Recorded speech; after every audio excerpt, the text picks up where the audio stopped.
Okay guys, welcome back na naman sa aking YouTube channel. No? So update lang tayo regarding sa ating progress. Ano ba yung pinagkakaabalahan ko ngayon guys? Siyempre, same pa rin.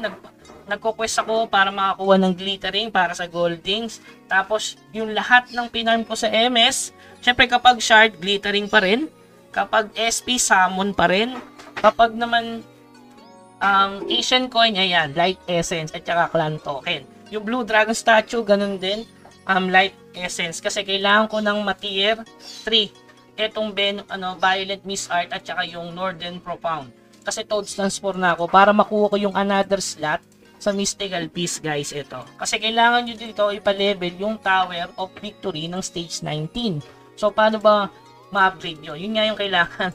Training Sanctum ng tag-isa. Kaya pag nakuha ko na yan, ma-upgrade ko na yung si Tower of Victory. Magbibigay din yan ng ayan Mystical Piece slot. So, magiging 7 na, guys. So, napaka-solid. Yan muna yung pinagkakabalahan ko para sa Light Essence. Paano naman si Glittering? So, ito na. Ito yung first time kong bubuo ng Dragon Artifact. Okay? Kasi unang-una, guys, nasa Mirage Ship na ako at Mirage Inner Cabin. Alam naman natin na sa Void Orb nakakakuha ng Dragon Steel. Dumadami na yung lugar na maraming epic chest which is nagbibigay din ng Dragon Steel. Ayan, tingnan nyo sa video. Ilang beses na ako nakakuha ng Dragon Steel sa chest, lalo na sa higher map. Talagang napakabilis guys. Kung titingnan nyo yung aking Dragon Steel dito is 447 na. Siyempre, including na dyan yung bagong quest sa Domination. Nagbigay yan ng Dragon Steel. Ayan. Siyempre, pag tinapos nyo ito, hindi pa tapos kasi nabitin sa oras. Siguro bukas o kaya mamaya, itry kong tapusin. Ayan, tapos na yung ating unang quest. Ayan. So, kinukuha ko din yung dyan. Eto. Siyempre, solid din yan no. Tapos, kailangan nyo makarating sa Icefield guys kasi dito magbibigay din sa inyo ng Dragon Steel. Kung gusto nyo talagang makabuo ng Dragon Artifact. Tapos, siyempre, ano pa ba yung pagkukuha natin yan? Yung Septaria.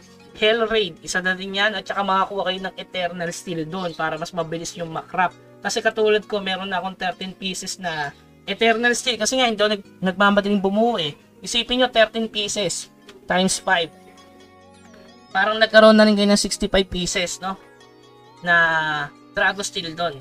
Kasi pinibigyan naman nito sa Hell Raid, tapos sa CC5, diba?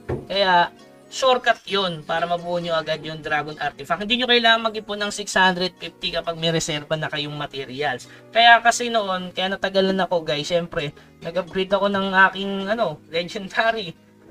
Special enchant ko yan. Alam nyo naman kung magkano ang 5 Dragon Steel yan guys. Tapos kinuha ko pa yung SS, talagang pinilit ko yan. Halos ang dami kong naubos na Dragon Steel dyan, including yan. Lahat halos yan guys, in-enchant ko pero lang tong necklace kasi bubuo na nga tayo ng Dragon Artifact. Kasi kapag nangati yung kamay ko, gusto ko talaga makakuha ng SS guys. Napakalaking bagay ng stats ng SS. Ayan ito yung may Devi Rest 13% kapag SS. Kung compare nyo sa normal enchant na 9% lang, di ba? Ito 10%. Puro special enchant yung ginawa natin. So huwag nyo munang balakin yan guys kung bubuo ng Dragon Artifact. Maling gawain yun. Tapos inuna ko yung potential, syempre. Kaya ka naman inuna yan noon kasi nga hindi pwede magkagawan ng glittering yung aking legend at saka yung Dragon Artifact. Kasi sa Dragon Artifact, kailangan nyo din mag-craft ng epic na steel. Kung ilan na lang yung kulang sa inyo, di ba? So, saka nyo siya ikakrap papuntang Eternal Steel. Ayan. 20, 20, 20. So, masakit din. Tapos, itong regarding naman sa Ice Crystal, meron niya sa mga event. So, naipon lang yung 7, hindi ako nagkukwest sa Fantasia Valley. So, ano pa ba yung pwedeng pagkunan ng Dragon Steel? So, nasabi na naman natin lahat. Tapos, yung mystery. Okay, ito, mystery completion. Kaya tinatapos ko na, guys, para makuha ko na yung Dragon Steel na 100 pieces. So, anong scroll na ba ako?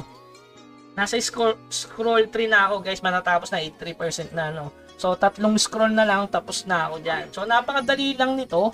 Ang problema lang kasi dito guys, yung mga unique mobs talagang 4 hours gada. Kung hindi ka masipag kasi 5 minutes gada respond ng ng unique mobs, di ba? So dahil AFK lang ako, in-AFK ko na lang doon. So regarding naman sa Void Orb, ba't hindi ako magdamag nagbo-Void Orb guys? Mas priority ko talaga mag-level ngayon. Kasi sa susunod na update, kapag nilabas na yung MS10 floor, ilalabas na rin yung Magic Stone nun, guys. Wala pa yung buff ng Darkies. Yun yung mga abangan natin. Bakit ganun? Wala pa yung buff ng Darkies. Susunod dyan, MS10F. Tapos, isusunod na yung Sham na Magic Stone, which is kailangan kong mag-level 136 na, guys. Kung hard stack kayo, walang problema dyan. Nasa sa inyo yan, guys. Basta ako, dire-diretso yung level ko hanggang level 136 siguro. Sabay mag-stop na ako kasi sobrang bagal ng XP, guys. 19% pa lang ako. Kailan ako nag-level 131? Diba, ang tagal na, parang isang buwan na ata. Pero 19% pa lang yung aking experience. Kasi yung 4% niyan is 1 billion. 4% 1 billion, guys. So, ganun kahirap magpa-level sa level 131. Paano pa kaya yung mga 140, 141, 150, no? Sa bagay, kasi may mga ano naman sila, may panggaso sila, no? Pwede silang bumili ng maraming ticket sa MS at pwede silang mag-AFK doon. Okay? So, yun yung pinagkakabalahan ko ngayon kasi marami nagtatanong anong ginagawa ko ngayon. Same pa rin, nag-goldings pa rin. So, saan mo pupunta yung goldings?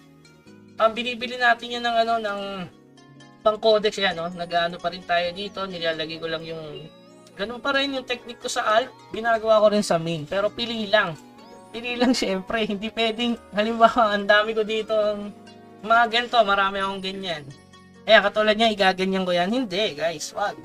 Maling-mali yun, tingnan nyo muna kung magkano presyo, kapag dos ang isa, pwede nyo gawin sa main, kapag hindi naman, wag nyo gawin. Okay, ito, check nyo muna yung presyo kung 2 o 1.5, which is good na yun. Ito, 1 gold. Huwag nyo gawin. Maling-mali yun. Hindi naman porket gagawin yung gold, tutubo na kayo doon. Huwag nyo gawin yun. So, mas priority ko ngayon talaga magkarap ng materials. Ayun yung pinaka-the best. At syempre, yung sa Epic Azurium. Pwede ko naman minahin to kaso matagal Iba talaga kapag nag-farm ka ng Life Essence. Pwede rin kayo mag-chesting sa TOBD kung kaya pa. So pwede naman yun, 4 hours. Kayang-kaya nyo yun. Yung ginawa ko dati ng halos 6 months.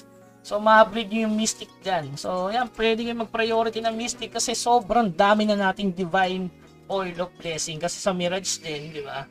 Kaya umakyat na kayo guys Kasi sayang din tong weekly na to, 500. Tsaka yung sa engine room, 500. Kaya ako kasi umakyat na kayo kahit level 120 kayang-kaya makakit dito. Basta may tutulong lang sa inyo guys. Dapat meron din kayong konting sikap. Hindi ho porkit hindi nyo matapos yung isang instances, susuko na kayo. O nga, kahit nili ako, di ko sinukuhan yan guys. Kahit sobrang hirap. Kasi minsan may tinapos ako dyan 4 hours. Okay? So, yun lamang guys. Shoutout muna tayo. Shoutout kay Miss Pierre. Sabi niya pa shoutout sa next vlog mo, Boss Bugs. Thanks. Ayan. Shoutout din kay Corn ng server 54, boss pa shoutout, hahaha. So shoutout din kay Artemis Purse, ayan, ng server 073, bugs shoutout sa YT mo. So last shoutout muna tayo, shoutout kay Freak 91 ng server 053, pa-washout ako. Okay, so yun lamang guys, hanggang sa muli. Paalam!